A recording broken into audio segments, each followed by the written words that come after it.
When the moon started to set, Gerald Wimbledon saw the flickering silhouette of the city wall of the King's City.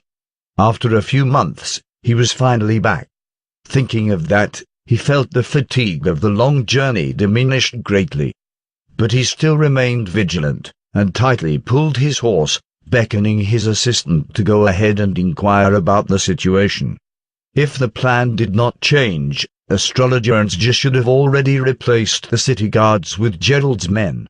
After the assistant shot out the signal, Ernstja would let down the side drawbridge. Gerald kept his eyes wide open, as if he was afraid to miss the faint fire. He did not have to wait long, but Gerald felt like time had stopped. When his eyelids became too weary, he finally saw the distant Fleerkerst Weiss under the city wall, and thrice above, just like it was planned. He took a deep breath and waved his troops forward. By the look of things, he was only one step away from the throne. Gerald rode through the side door of the city wall, with the assistant by his side. Behind him were more than 20 cavalries. They were all silently pulling the reins, and controlling the mount to inch forward slowly. The city walls of the King's City were made of materials obtained from fallen Dragon Ridge. The grey-coloured stone had a dark red luster under the torch as if it was soaked in blood. The whole city wall was about 6 meters wide. And in order to build this wall that was out of this world, more than 1,000 slaves and masons died on the site. An army of 10,000 could not overcome this impregnable wall, but yet he was sliding through it so easily. Gerald thought to himself that any loophole must have started from the inside. All of a sudden, he recalled New Holy City. Would their seemingly more magnificent and indestructible wall be destroyed from the inside as well? Your Highness, I've been awaiting your arrival for a long time. Marching through the gates, he saw Astrologer Ernstja and a small platoon waiting. Seeing Gerald appear, Astrologer Ernstja quickly dismounted, bowed and saluted. Gerald cast his distractions aside. He was probably so excited that he unwittingly let his imagination run wild. You did well.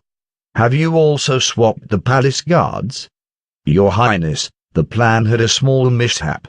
Silver Knight, who promised to serve you, was transferred to the Southern Territory 3 days ago. So now there's only time to replace the palace chamber guards. Gerald frowned, as this meant that he could not bring all the 20 people into the palace. The guards would not attempt to stop him, but would also not allow so many armed men to enter the royal premises. Oh well, assign me 2 guards from the chamber platoon. The rest can stay the entrance, and ensure outsiders don't come in and bother me. He hesitated for a second before confirming. Although the plan had changed, the situation was still under control. Father's guards would generally stay overnight in the outer rooms. As long as someone could hold them off for a moment, he was confident that he could obtain victory. Entering the inner city, he saw everything he used to be familiar with. Although it was night, he could still recognize every street. This was his territory without a doubt. Everyone jumped off their horses and advanced quickly toward the palace. As they arrived at the door, the cavalry spread out according to the new plan, forming an ambush outside the palace. Just like Astrologer Ernstja said, although the guards were surprised as to why the prince returned at night to the King's City, they still let him enter as Gerald lied that he had something important to report. After all, he was the eldest son of the Kingdom of Grey Castle, first in line to the throne. The prince and Astrologer Ernstja went through the garden and the hall, and right in front was King Wimbledon III's residence. The astrologer lifted the torch in his hand and shook it from left to right. Immediately, guards walked out of the darkness and knelt down to the 2 men. Your Highness, please come with me. Gerald sniffed his nose and smelled a bloody odor. Had not the chamber guards been completely replaced? He looked at the guard by firelight, and it was someone familiar, a knight of the Earl who supported his succession plans.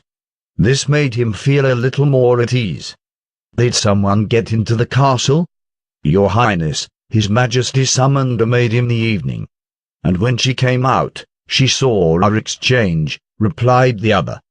"Please rest assured. We've dealt with it." "A maid? Father has not touched a woman for a long time ever since Mother died."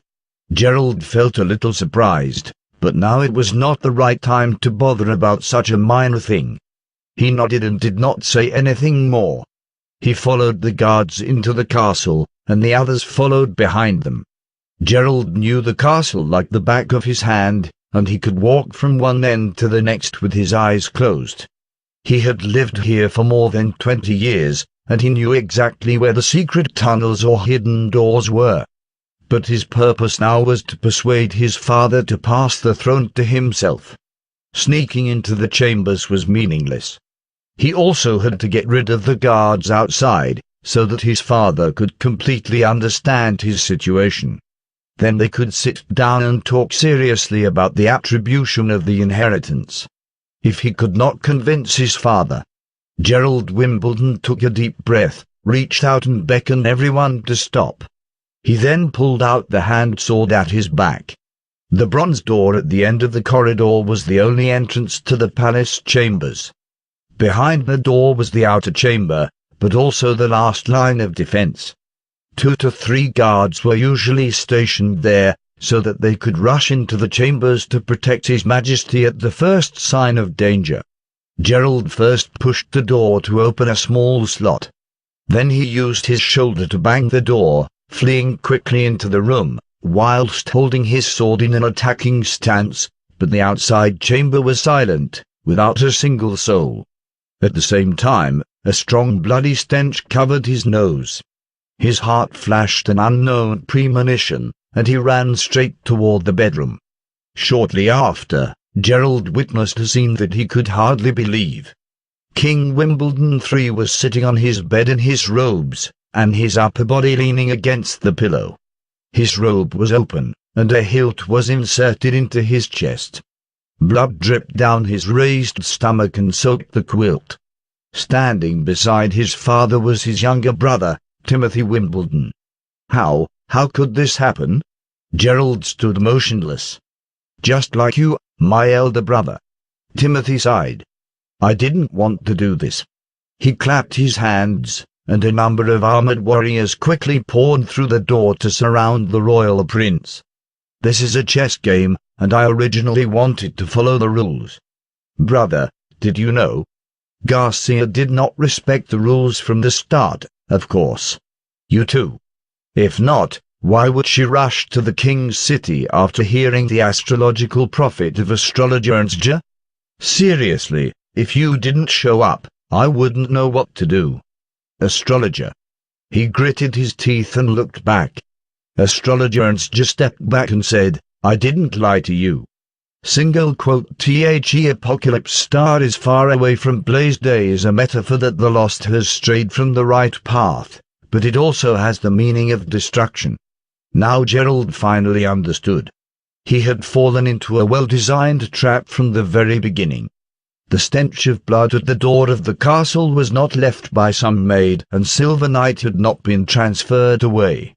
But the most disappointing fact was, astrologer Ernst, who had taken care of him for more than a decade, and taught him to read and write from an early age, still chose the second princey just like his father, Timothy Wimbledon.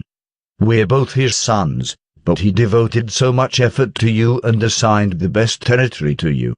Yet you were the first to lay your hands on him. You're a demon from hell." Anger flashed in Timothy's eyes but quickly disappeared. "Do you really think so? Dear brother, if you failed to persuade him to let you inherit the throne, would you really walk away quietly?